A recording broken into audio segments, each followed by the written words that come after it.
a ver, cuando pensamos lo ambiental, pensamos en ese tipo de cosas, la infraestructura urbana, por ejemplo, Claro. que haya aguatero en la ciudad de Buenos Aires en el No, y siglo mucho más con la ambiental tiene que ver, por caso, el acuerdo con el Fondo Monetario que puede llegar a firmar este gobierno, que sería muy pernicioso para las próximas generaciones de jóvenes y las actuales, ¿no? Por los condicionamientos que eso podría traer. Dicho sea paso, el acuerdo ese se desconoce cuáles son los puntos de negociación, no se hacen públicos, tiene mucha opacidad.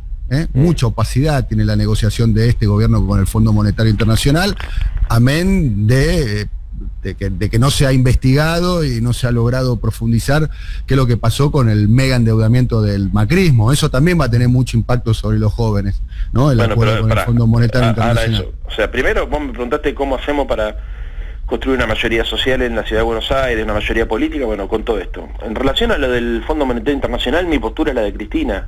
O sea, yo creo que es el primer tema de acuerdo de política de Estado. No alcanza solamente con que un gobierno avance en una negociación coyuntural porque los condicionamientos son tan grandes como consecuencia del endeudamiento irresponsable del macrismo, que se necesita que haya un acuerdo de Estado. Yo lo dije en mi discurso del cierre, dije, esta campaña sirvió, o se debería haber servido para... ¿Pero el acuerdo de Estado tiene que ser para pagar la deuda o para investigarla? Porque para pagar la deuda, la verdad que no sé si está bueno que... Hay una querella criminal en la investigación judicial que ya está en curso, que tiene que ver, entiendo yo, fundamentalmente con las responsabilidades de los funcionarios públicos en la toma de la deuda con... ¿Vos te imaginás a este sistema judicial investigando la deuda externa? ¿En serio? ¿En serio? Ponete la mano al corazón.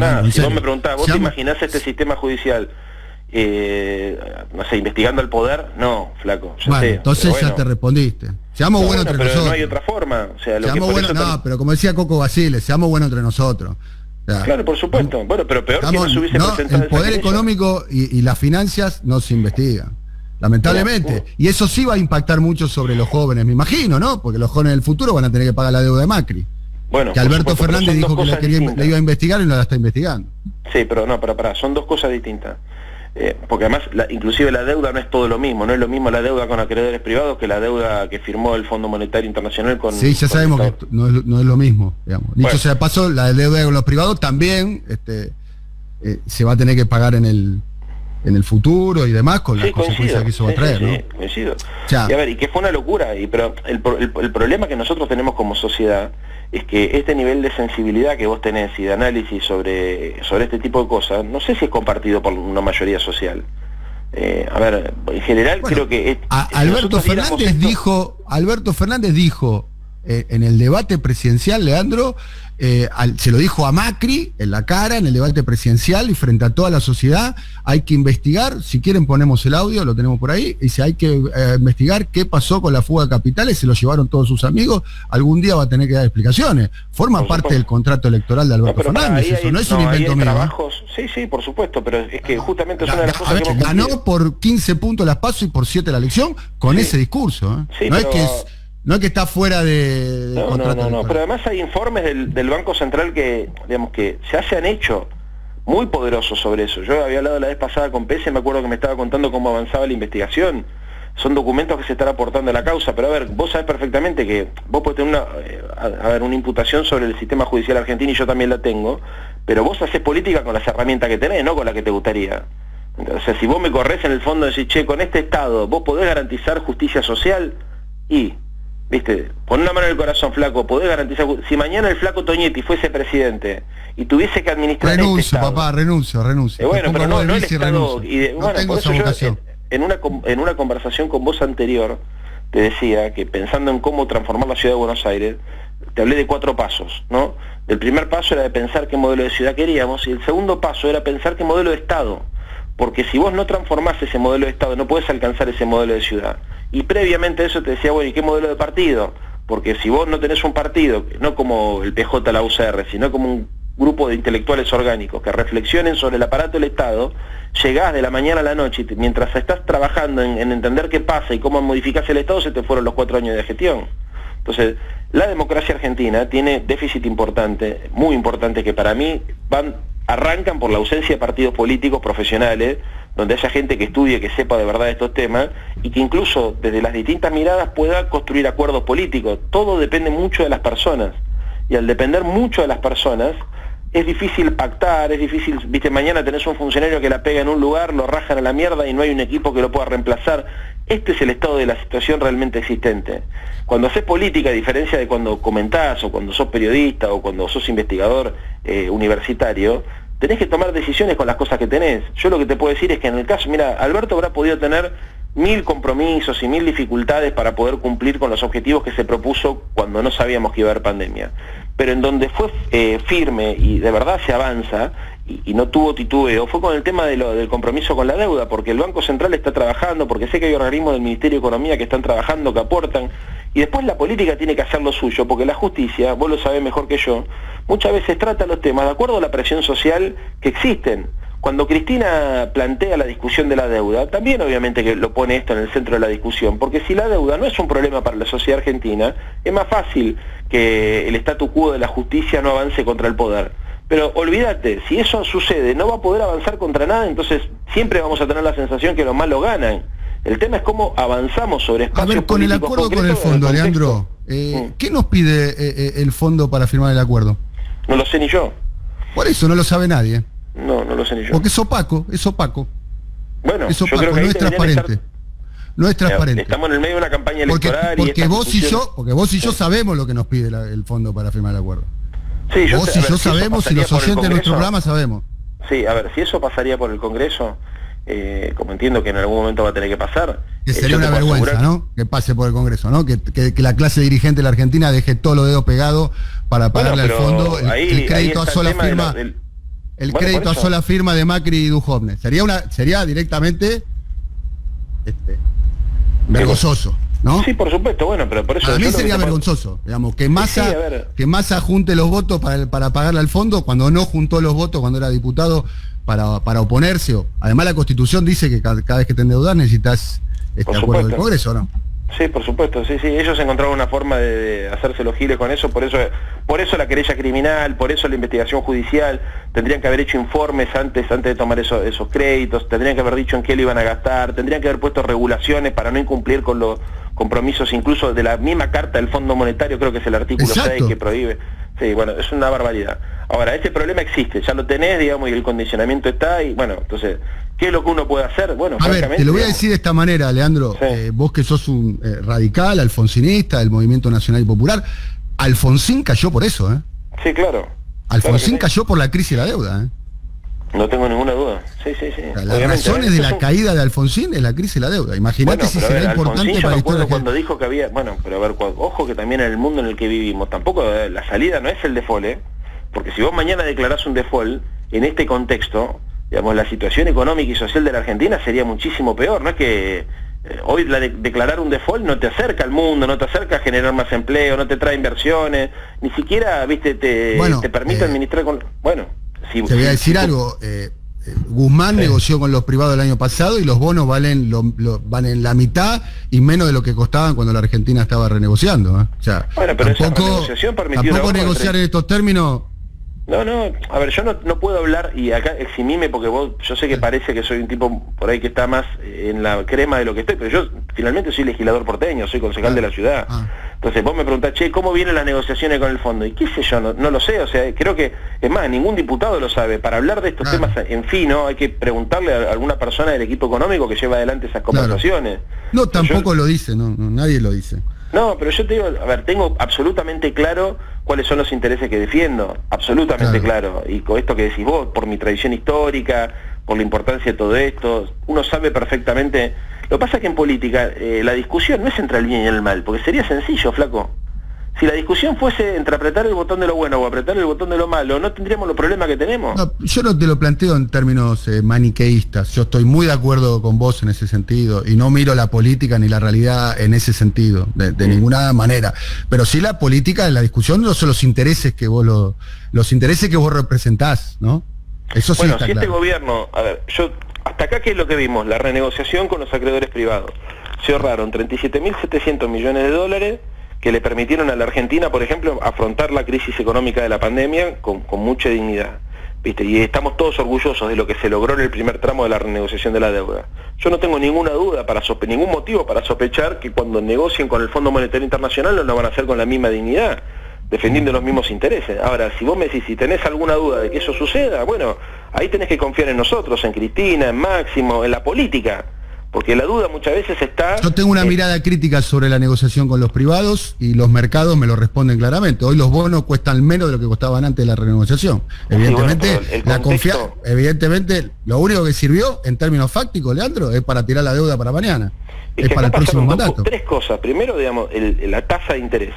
¿No es cierto? Esto me lo dijo un dirigente de tu espacio político, que no te lo puedo decir públicamente, pero un dirigente que a vos acabas de mencionar hace poco, hace 30 segundos para atrás, me lo dijo en una reunión privada, me mostró en un papel, en un gráfico, cuáles los vencimientos en los próximos años, y me dio a entender claramente que la Argentina va hacia un default o hacia una renegociación en los próximos años con estos vencimientos de deuda de la deuda privada y con los organismos internacionales. Vos sabés que yo tengo, te cuento a vos y a tu audiencia, vos ya lo sabés, pero se lo cuento a tu audiencia. Yo para hablar de este tipo de cosas tengo que ser cuidadoso porque el primer candidato a diputado nacional del oficialismo en campaña, si hace una declaración que se corre un poco en estos temas, puede ir a los portales inmediatamente de los diarios y puedo generar un problema para mi gobierno. O sea, me tengo que también privar de decir todo lo que sé y lo que pienso, flaco, porque, digamos, cometería una imprudencia. Yo te puedo decir las pinceladas gruesas, yo tengo claro, digamos, que los intereses que nosotros defendemos son los de la mayoría populares, tengo claro que lo que hay que tratar de hacer es desarmar la bomba que nos dejó el macrismo del endeudamiento, tengo claro que hay que tratar de comprometer a la oposición en esto también, porque las mayorías electorales ya hemos aprendido, digamos, que son circunstanciales y estos tipos de acuerdos requieren compromiso para adelante. Y cuando vos estás en campaña electoral, en general lo que tratás de hacer es, en este tipo de cosas donde son tan sensibles, donde vos, como la política internacional, ¿no es cierto? Vos me podés preguntar a mí, la política local, bueno, yo soy legislador porteño, te puedo contar qué hacemos con los espacios públicos, los espacios verdes. Me decís, la política exterior. Yo tengo que ser consciente que, en campaña electoral, si yo, por ejemplo, declaro algo imprudente en materia de política exterior, puedo generar un conflicto diplomático. ¿Entendés? Y bueno, por eso en general las discusiones son más de brocha gorda en estos temas, digamos, no tan de pincelada fina. Te pido que me eximas. No, por favor, esto es a propósito de la discusión de los jóvenes, ¿no? A propósito de los jóvenes y bueno, a propósito del supuesto interés de los jóvenes que tienen entre sus prioridades la agenda liberal progresista, digamos. No, hay de todo. Hay de todo. Hay un sector de los jóvenes que la agenda que está proponiendo vos le genera repulsión, porque la mirada idealizada del joven rebelde de izquierda que lo que busca es soberanía política, independencia económica y justicia social, hoy está en cuestionamiento también, Cuando vos hablás con muchos de esos jóvenes, los que votan por primera vez, asumen como propio, y esta es la aparición de la ultraderecha, postulados del ultraliberalismo.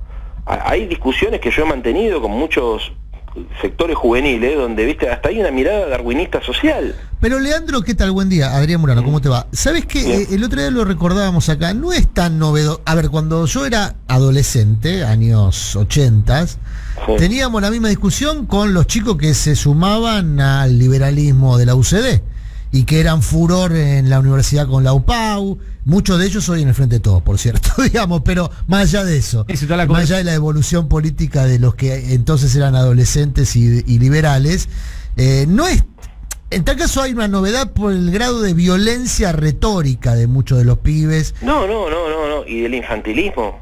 A ver, es la discusión entre... Pero no era, perdón, el liberalismo de los 80... no era mucho más era un señor mayor el que lo conducía, digamos, pero los argumentos después fueron eje de un gobierno, pero mira, fueron eje del gobierno de Menem, es la diferencia entre Bush y Trump, ¿me entendés? O sea, o entre Reagan y Trump. Vos discutías contra gente que quería copiar el modelo de Reagan, ¿no es cierto? Que ya sabemos en qué culminó y todo. Sí. O sea, Milei es muy peligroso, Milei. Milei es muy peligroso. Es más peligroso que Alzogaray. Alzogaray no decía su mierda. Trump no es solamente un conservador desde el punto de vista económico, sino que además ha demostrado ser un delirante desde el punto de vista político, siendo capaz de hacer y decir cualquier cosa. Trump, decís vos. Trump, exactamente. Perdón, sí. No, está bien. Y vos lo ves más a Milei, más cerca de... Y yo lo que veo es que hay posiciones que son tan delirantes. A ver, y además, no es joda, ¿viste? Cuando vos decís, por ejemplo, sos un gusano miserable, te voy a aplastar con una silla de ruedas. Sin duda.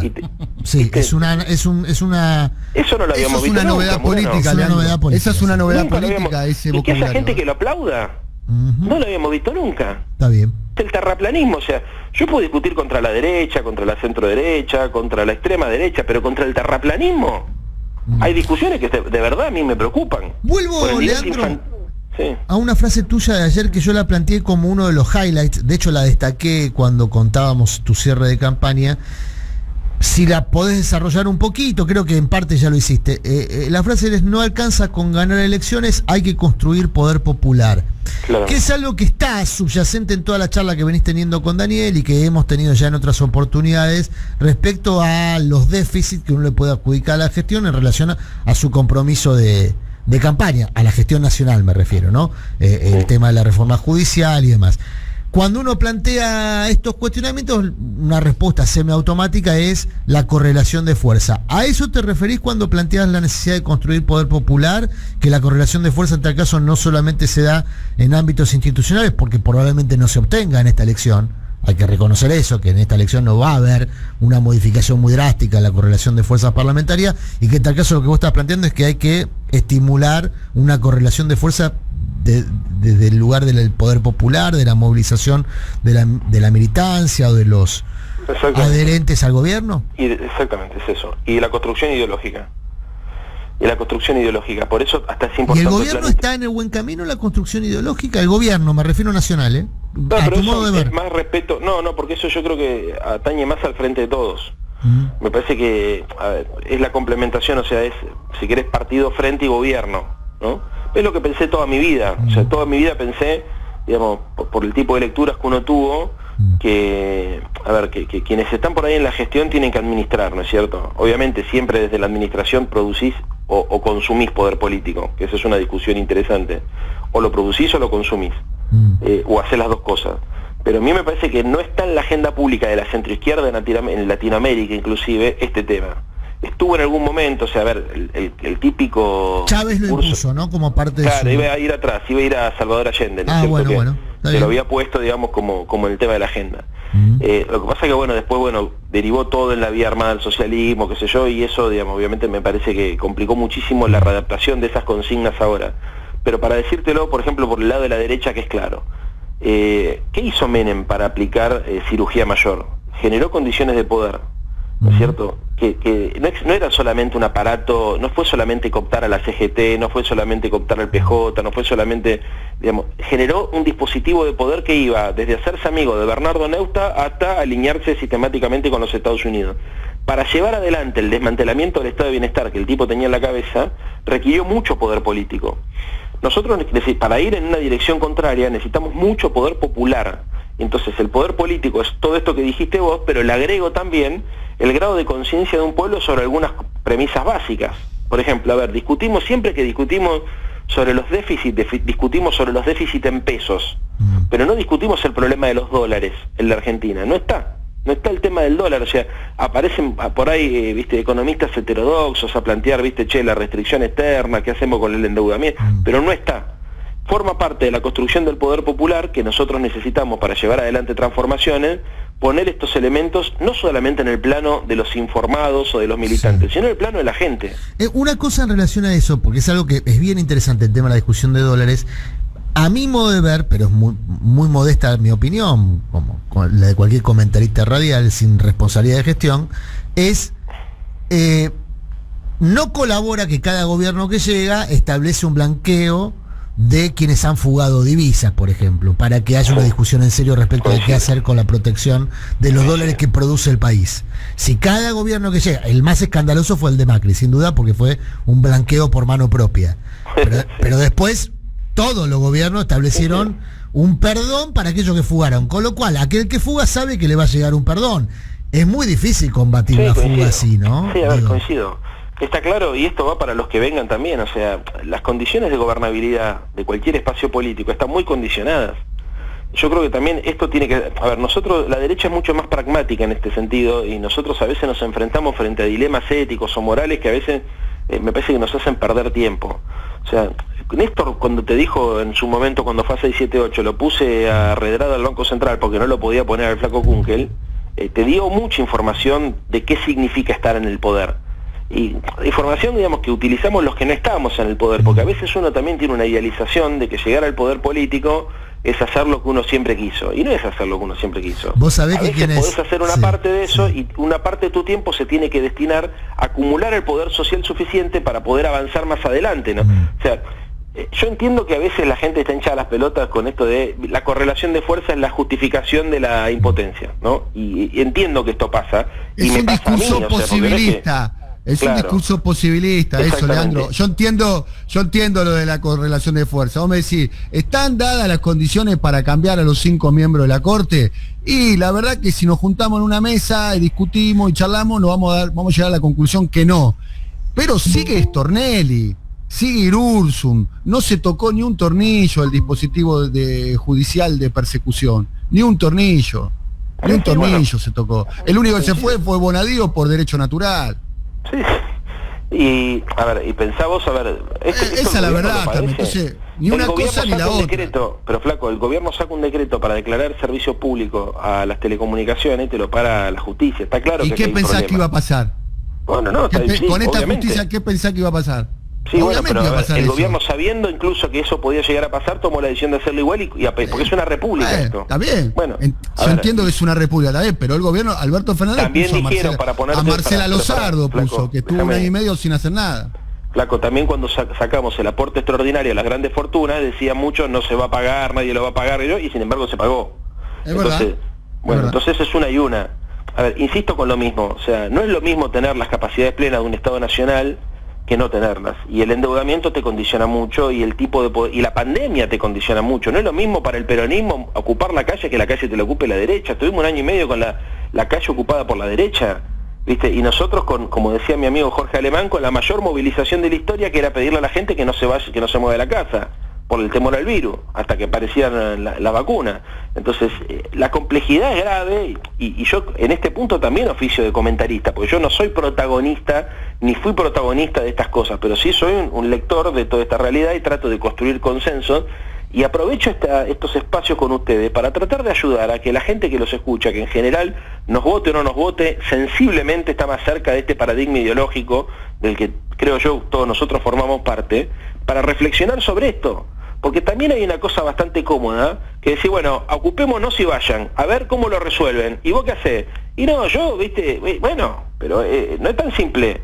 Y te lo dice uno, digamos, de los que muchas veces presiona para tratar de acelerar los cambios. O sea, porque yo también me quedé en esa posición, y cuando hablas con los protagonistas, te ponen elementos sobre la mesa que uno no lo tiene.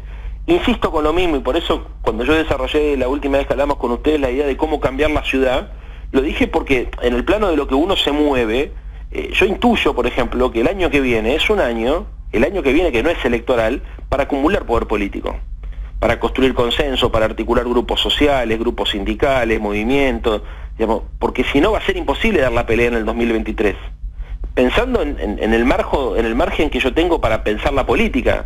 O sea, les anticipo todas estas discusiones, asumiendo el riesgo en campaña electoral de que se me recorte parte de lo que digo y se malinterprete, porque creo en la política, y porque creo que las cosas pueden cambiar y que las correlaciones de fuerza se revierten. Pero bueno, a ver, si vos, por ejemplo, querés en el 2023 o finales del 2023, principio del 2024, ganar la elección de la Ciudad de Buenos Aires y hacer transformaciones importantes, va a depender de lo que hayas hecho en el 2022.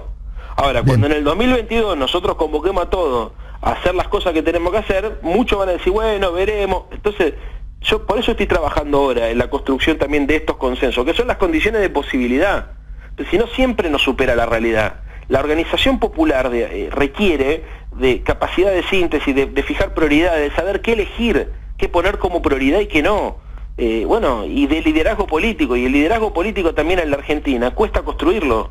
O sea, no es lo mismo, viste, que haya un líder político a que haya que construir un líder político. Le va a pasar a la derecha, nos va a pasar a nosotros. El proceso virtuoso de construcción de poder popular es una relación entre el líder político y la sociedad y el partido, las instituciones y los movimientos sociales, y es poco reflexionado.